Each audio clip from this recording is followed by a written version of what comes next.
Good evening students. आज के अपने इस लेक्चर में हम डिटरमिनेंट्स का यूज करेंगे फाइंड आउट करने के लिए ट्रायंगल का एरिया।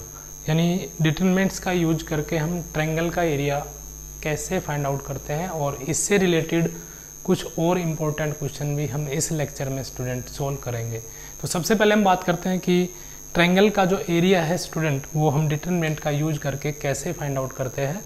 तो इस तरह के क्वेश्चन स्टूडेंट हम अर्लियर क्लासेस में भी सोल्व कर चुके हैं जहां हमने डिटरमिनेंट का यूज किया था, लेकिन हम वहां उसको डिटरमिनेंट नहीं बोलते थे, हम सिर्फ मेथड यूज करते थे वहां पे। तो स्टूडेंट जैसे कि मान लीजिए मैंने ये जो ट्रायंगल है इसके वर्टेक्स दे रखे हैं, ये पॉइंट है और इनके ये क्या है वर्टिसेस दे रखे हैं, और इस ट्रायंगल का हमें क्या फाइंड आउट करना है, एरिया फाइंड आउट करना है। तो हम एरिया कैसे फाइंड आउट करते थे, मान लीजिए कोई भी ट्रायंगल है स्टूडेंट, ABC ट्रायंगल है इस तरीके से, और इसके जो वर्टेक्स दे रखे हैं पॉइंट जो है वो जैसे A वर्टेक्स है, इसके कोऑर्डिनेट है x1 y1, दूसरा जो है इसके कोऑर्डिनेट है x2 y2, और तीसरा जो वर्टेक्स है उसके कोऑर्डिनेट है x3 y3। तो हमें इस ट्रायंगल का एरिया फाइंड आउट करना है। तो ये हम कैसे फाइंड आउट करते थे student, area of triangle is equal to 1/2। ऐसे हम एक डिटरमिनेंट बनाएंगे और उसमें हमने क्या करना है स्टूडेंट, आप किसी भी वर्टेक्स के आप कोऑर्डिनेट लिख दीजिए। आप यहाँ से शुरुआत कर सकते हैं, यहाँ से कहीं से भी शुरुआत कर लीजिए। मैं फर्स्ट से ही शुरुआत कर देता हूँ x1 y1। यानी आपने क्या करना है स्टूडेंट, ये जो डिटरमिनेंट बनेगा इसमें आपने 3 रो लेनी है और 3 ही आपने क्या लेने हैं, कॉलम लेने हैं। क्योंकि स्टूडेंट इसके अंदर अगर आप देखेंगे तो 3 वर्टेक्स हैं, तो आपको 3 रो लेनी है और 3 कॉलम लेने हैं। तो फर्स्ट में स्टूडेंट हम क्या करेंगे, फर्स्ट रो के अंदर हम यहाँ पे फर्स्ट जो आप कोई भी कोऑर्डिनेट है, कोई भी पॉइंट है उसके कोऑर्डिनेट डाल दीजिए x1 y1, और जो लास्ट कॉलम है स्टूडेंट इसमें आपने 1 1 1 ही डालना है। और ऐसे ही आप दूसरी जो रो है इसके अंदर आप दूसरे जो वर्टेक्स है उसके आप कोऑर्डिनेट डाल दीजिए x2 y2, और फिर तीसरे में तीसरे के डाल दीजिए। तो इसकी जो वैल्यू आएगी स्टूडेंट वो वैल्यू हमें क्या देगी, एरिया ऑफ जो भी आप ट्रायंगल का एरिया निकाल रहे हो, जिस भी ट्रायंगल का, उस ट्रायंगल का एरिया यहाँ से हमें मिल जाएगा। यहाँ हमें एक बात ध्यान रखनी है स्टूडेंट, ये जो डिटरमिनेंट की वैल्यू है ये नेगेटिव भी हो सकती है, क्योंकि एरिया जो होता है स्टूडेंट वो हमेशा पॉजिटिव होता है। तो अगर ये नेगेटिव आता है तो हम इसकी एब्सोल्यूट वैल्यू ले लेंगे। एब्सोल्यूट वैल्यू का मतलब है स्टूडेंट आप नेगेटिव को ड्रॉप कर देना, जो आप उसको पॉजिटिव बना के उसका क्या लिख देना, एरिया लिख देना। तो अब हम शुरू करते हैं स्टूडेंट। हमारे पास जो फर्स्ट क्वेश्चन है इसमें हमें इस ट्रायंगल का हमें एरिया फाइंड आउट करना है, और इसके वर्टेक्स ये दे रखे हैं। तो एरिया क्या आएगा स्टूडेंट, एरिया आएगा इसका, एरिया इज इक्वल टू 1/2। सबसे पहले हम क्या करेंगे स्टूडेंट, जैसे कि आपको मेंशन किया आपने 3 रो और 3 कॉलम के रूप में इनको अरेंज करना है। तो लास्ट जो कॉलम हमारा रहेगा उसमें सारी वैल्यूज क्या रहेगी, 1 1 रहेगी। अब हम फर्स्ट कॉलम और सेकंड कॉलम को लिख रहे हैं, तो फर्स्ट में ये 1 0 ऐसे रो के अलॉन्ग अरेंज कर देंगे, दूसरे में आ जाएगा रो में 6 0 और तीसरे में आ जाएगा 4 3। तो इस तरीके से स्टूडेंट आपके सामने एक डिटरमिनेंट बन जाएगी। और स्टूडेंट जो हमने पिछली क्लास जो एक्सरसाइज हमने सोल्व किए हैं उनमें हमने डिटरमिनेंट की जो भी तरीका हमने डिटरमिनेंट की वैल्यू फाइंड आउट करने के लिए यूज किया है, या फिर हमने कोई भी प्रॉपर्टीज यूज की है डिटरमिनेंट की वैल्यू फाइंड आउट करने के लिए, वो आप स्टूडेंट यहाँ यूज कर सकते हैं। तो स्टूडेंट जैसे कि हमने जब डिटरमिनेंट की एक्सरसाइज सोल्व की थी यूजिंग प्रॉपर्टी, तो वहाँ हमने एक क्या किया था, किसी भी रो या कॉलम में मैक्सिमम नंबर ऑफ जीरो जितने हम बना सकते थे वो हमने बनाए थे। तो उसमें एक वैल्यू नॉन जीरो हमने वहाँ रखी थी। तो यहाँ आप देखेंगे स्टूडेंट आप इसको सीधा एक्सपेंड भी कर सकते हैं, यानी डायरेक्ट इसकी वैल्यू भी निकाल सकते हैं। या फिर हम इसमें स्टूडेंट किसका यूज करते हैं, देखिए ये जो आपके पास कॉलम दिखाई दे रहा है, इस कॉलम में स्टूडेंट ये 2 एंट्री 0 है, तीसरी नॉन जीरो 3 है। तो आपने ये देखना है ये कौन से कॉलम में है, सेकंड कॉलम में है, और ये वैल्यू रो कौन सी है, थर्ड रो है। तो हमारे पास थर्ड रो है स्टूडेंट, और ये कॉलम कौन सा हो गया, सेकंड। तो एरिया आएगा 1/2, और क्योंकि सेकंड कॉलम है थर्ड रो है तो कॉलम सेकंड और रो है थर्ड, दोनों का जो सम है वो आएगा 5। यानी ओड नंबर आ रही है, ओड नंबर आ रही है तो कॉर्नर एंट्री यानी जो इंटरसेक्शन पॉइंट हमारा आया इन रो और कॉलम से, उसका आपने साइन बदल देना। तो यहाँ आ जाएगा स्टूडेंट -3, ओड के कारण इसका साइन बदल जाएगा। इवन है तो जो साइन है कॉर्नर एंट्री का आपका वही रहना है। अब हम स्टूडेंट क्या करेंगे, इसको ड्रॉप कर देंगे, इसको ड्रॉप कर देंगे, और पहले हम इस दोनों नंबर की प्रोडक्ट करेंगे और फिर ऐसे प्रोडक्ट करेंगे, और ऐसे प्रोडक्ट का भी हमने स्टूडेंट क्या करना होता है, साइन चेंज करना होता है। तो ऐसे प्रोडक्ट +6 आ रही है तो इसको हम कर देंगे -6। 1/2 -3 इंटू ये आएगा -5, तो ये हमारे पास आ जाएगा 15/2 स्क्वायर यूनिट। तो इस तरीके से ये इस ट्रायंगल का स्टूडेंट हमारे पास क्या आ गया, एरिया आ गया।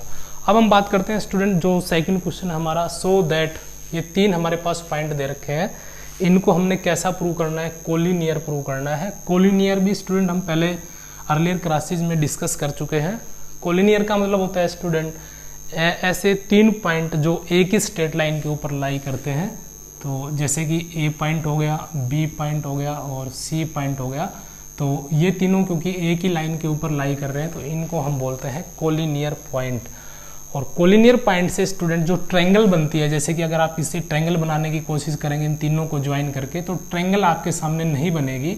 इसका मतलब क्या है स्टूडेंट, अगर पॉइंट कोलिनियर है तो ट्रायंगल का जो एरिया है वो कितना होना चाहिए, 0 होना चाहिए। तो यहाँ पे हम स्टूडेंट क्या करेंगे, इन तीनों को एज ए वर्टेक्स लेके हम ट्रायंगल का एरिया फाइंड आउट करेंगे, और अगर एरिया 0 आ जाता है तो हम कहेंगे कि स्टूडेंट ये तीनों जो पॉइंट है ABC, ये कैसे पॉइंट है, कोलिनियर पॉइंट।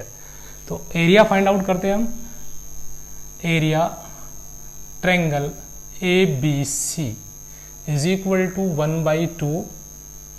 तो सबसे पहले अभी आपको मेंशन किया था लास्ट कॉलम में जो वैल्यू आ जाएगी 1 1। अब ऐसे रो के अलोंग अरेंज करेंगे तो पहले आप फर्स्ट के वर्टेक्स लिख दी, वो कोऑर्डिनेट लिख दीजिए A B + C, इसी तरीके से दूसरे B C + A और तीसरे के C A + B।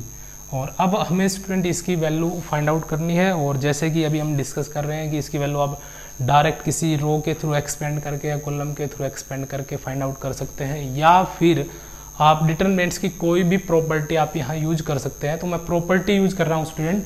अब प्रॉपर्टी मैं कैसे यूज कर रहा हूँ, देखिए अगर मैं ऐसा करता हूँ, इसमें अप्लाई कर देता हूँ, ये applying C1 as C1 + C2, यानी C1 के स्थान पर C1 और C2 का सम कर देता हूँ, तो जो एरिया है वो आ जाएगा हमारे पास 1/2, और C1 फर्स्ट कॉलम के स्थान पर हम फर्स्ट और सेकंड कॉलम का क्या लिख देते हैं, सम लिख देते हैं। तो इसमें अगर हम ये ऐड करेंगे तो हमारे पास आएगा A + B + C, ऐसे इसको ऐड करेंगे तो यही आ जाएगा A + B + C या B + C + A, और इनको ऐड करेंगे तो रिजल्ट आएगा A + B + C। क्योंकि हमने फर्स्ट कॉलम चेंज किया है तो सेकंड एज इट इज रहेगा B + C, C + A + B, और लास्ट कॉलम की एंट्री 1 1 1।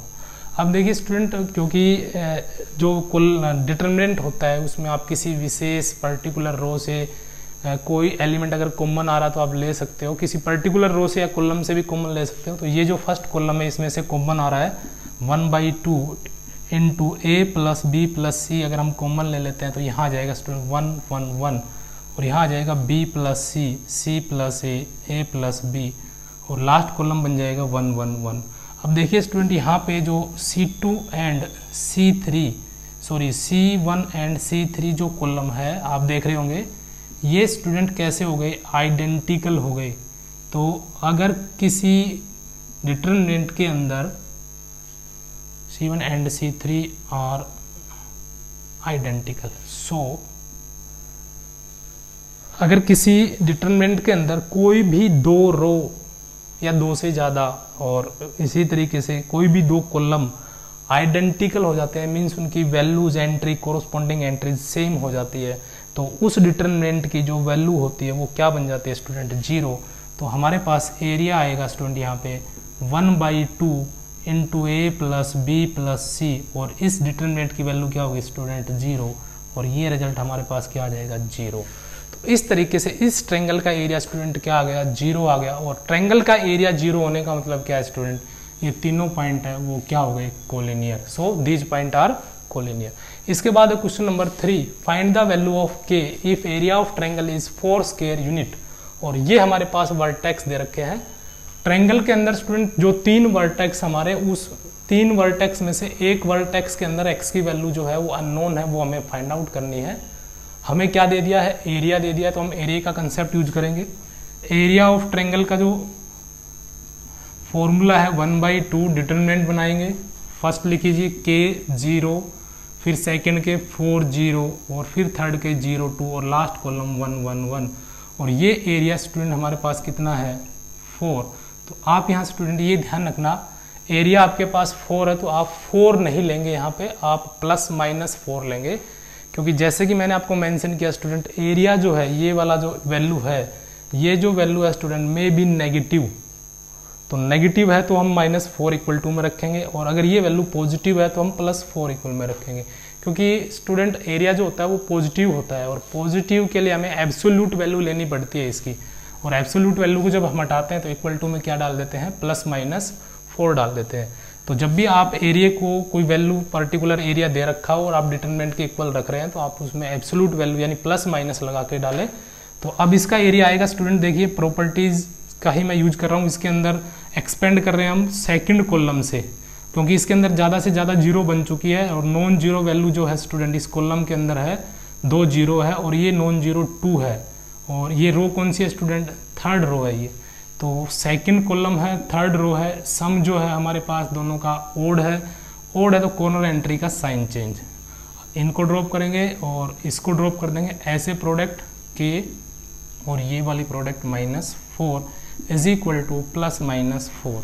तो यहाँ से स्टूडेंट 2 से 2 कैंसिल हो जाएगा, और माइनस की अगर हम अंदर प्रोडक्ट कराएंगे तो हमारे पास वैल्यू आ जाएगी स्टूडेंट यहाँ से -2 से 2 हम कैंसिल कर चुके हैं, तो ये आएगा -k + 4 इज इक्वल टू +-4। तो अब यहाँ 2 केस बन जाएंगे हमारे पास, केस फर्स्ट में -k + 4 इक्वल टू हम +4 लेंगे, और दूसरे में -k + 4 हम -4 लेके चलेंगे। तो देखिए स्टूडेंट यहाँ 4 से 4 कैंसिल, तो -k is equal to 0 and k is equal to 0। तो एक k की वैल्यू स्टूडेंट हमारे पास क्या आ गई यहाँ पे, जो हमें फाइंड आउट करनी थी 0, और दूसरी हम यहाँ से फाइंड आउट करेंगे -k इज इक्वल टू, इसको उधर लेके जाएंगे -4 and -k is equal to -8 and k is equal to 8। तो इस तरीके से k की 2 वैल्यू स्टूडेंट हमारे पास यहाँ आ जाती है। इसके बाद लास्ट जो हमारा क्वेश्चन है इसके अंदर,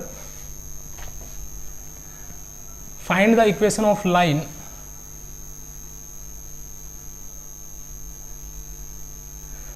दो पॉइंट दे रखे हैं हमें लाइन की इक्वेशन बताने के लिए, तो हमें उस इक्वेशन की लाइन बतानी है और किसका यूज करके बतानी है, डिटरमिनेंट की। तो देखिए स्टूडेंट, एक लाइन के ऊपर 2 पॉइंट हमें गिवन है, एक पॉइंट ये हो गया, इसको मैंने ले लिया यहाँ पे 1,2 और दूसरा जो पॉइंट है 3,6। तो इस लाइन की हमें इक्वेशन फाइंड आउट करनी है। तो यहाँ इसके ऊपर मैं क्या करता हूँ स्टूडेंट, इस लाइन के ऊपर मैं एक पॉइंट और कंसिडर कर लेता हूँ अपनी तरफ से, XY। ये मैंने एक पॉइंट कंसिडर कर लिया। अब आप ध्यान से देखिए स्टूडेंट, क्योंकि इक्वेशन फाइंड आउट करनी है तो XY को आपको इंक्लूड करना है। तो यहाँ इस लाइन के ऊपर स्टूडेंट 3 पॉइंट हमारे पास हो चुके हैं, और तीनों पॉइंट ही स्टूडेंट क्या है, कोलिनियर है। और तीनों पॉइंट कोलिनियर है, तो इन तीनों पॉइंटों से जो ट्रायंगल बनेगी उसका एरिया क्या होगा स्टूडेंट, 0। सो हम क्या लिख सकते हैं, 1/2। आप फर्स्ट पॉइंट वो लिख दीजिए XY, फिर 1 2 और 3 6। आप इनका ऑर्डर चेंज कर सकते हैं, इसको नीचे डाल सकते हैं, इसको ऊपर डाल सकते हैं, या फिर एज इट इज रहने दें 1 1 1। और इसको हमने स्टूडेंट किसके इक्वल रख दिया, 0 के, क्योंकि these points are collinear point, एक ही स्ट्रेट लाइन के ऊपर लाई कर रहे हैं तो कोलिनियर पॉइंट है। अब इस फैक्टर की और इस फैक्टर की प्रोडक्ट 0 है, 1/2 कैन नॉट बी 0, तो ये फैक्टर तो 0 है नहीं स्टूडेंट, क्योंकि ये 1/2 है, मीन्स इस डिटरमिनेंट की वैल्यू आपके सामने 0 आएगी। तो यहाँ पर आ जाएगा XY 1 1 2 1 और 3 6 1 इज इक्वल टू 0। अब यहाँ स्टूडेंट हम इस डिटरमिनेंट की वैल्यू डायरेक्ट भी फाइंड आउट कर सकते हैं, किसी भी रो या कॉलम को एक्सपेंड करके। मैं यहाँ पे स्टूडेंट इसमें ज़्यादा से ज़्यादा 0 बनाने की कोशिश कर रहा हूँ। तो देखिए यहाँ 0 बना रहा हूँ और यहाँ 0 बना रहा हूँ, तो मैं इसमें कैसे सोल्व कर रहा हूँ इसको, अप्लाइंग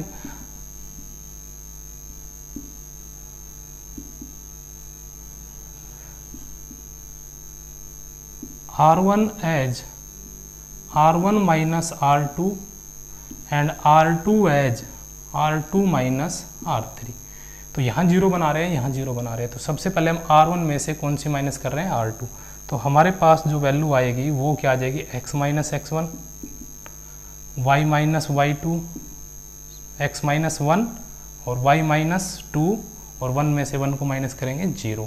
दूसरा ऑपरेशन क्या है, R2 में से R3 को माइनस करना है, R2 के स्थान पे लिखना है। तो 1 में से 3 को माइनस करेंगे -2, 2 में से 6 को माइनस किया -4 और 1 में से 1 को माइनस किया 0।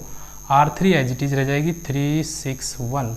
अब देखिए स्टूडेंट, किसमें ज़्यादा से ज़्यादा जीरो आपकी बन रही है, तो थर्ड जो कॉलम आपको देख रहा है उसमें आपके 2 जीरो बन चुके हैं। नॉन जो जीरो है वो हमारे पास 1 है, ये थर्ड कॉलम है। और रो कौन सी है हमारे पास स्टूडेंट, थर्ड रो। तो अगर हम इन वैल्यू का सम करते हैं, इन सफिक्स का सम करते हैं, तो ये हमारे पास आता है 6। इवन सम आ रहा है तो कॉर्नर एंट्री का हमें साइन चेंज नहीं करना, ये 1 ही रहेगा और इनको हम ड्रॉप कर देंगे। ऐसे प्रोडक्ट आएगी हमारे पास -4x और -1 की -4 से करेंगे +4। और इस तरीके से स्टूडेंट हमें साइन चेंज करना है। ऐसे प्रोडक्ट कर रहे हैं, -2y आ रही है तो हमारे पास हो जाएगी +2y और -2 की -2 से करेंगे +2, लेकिन साइन चेंज करना है तो -2 की -2 से तो +4 आएगी और ऐसे हम साइन चेंज करते हैं तो -4 हो जाएगी। इज इक्वल टू में हम क्या डालेंगे, 0। तो अब देखिए स्टूडेंट, अंदर जो वैल्यू बनी है ये बनी है -4x +2y और +4 से -4 कैंसिल, बाहर इंटू में 1 है तो ये एज इट इज रह जाएगा इज इक्वल टू 0। -4x को हम उधर ले जा रहे हैं, 2y is equal to +4x और 2 से हम डिवाइड कर देते हैं तो ये y आ जाएगा 2x, y is equal to 2x। तो इस तरीके से स्टूडेंट ये हमारे पास एक लाइन की इक्वेशन आ गई जो इन तीनों पॉइंटों से क्या हो रही है, पास हो रही है।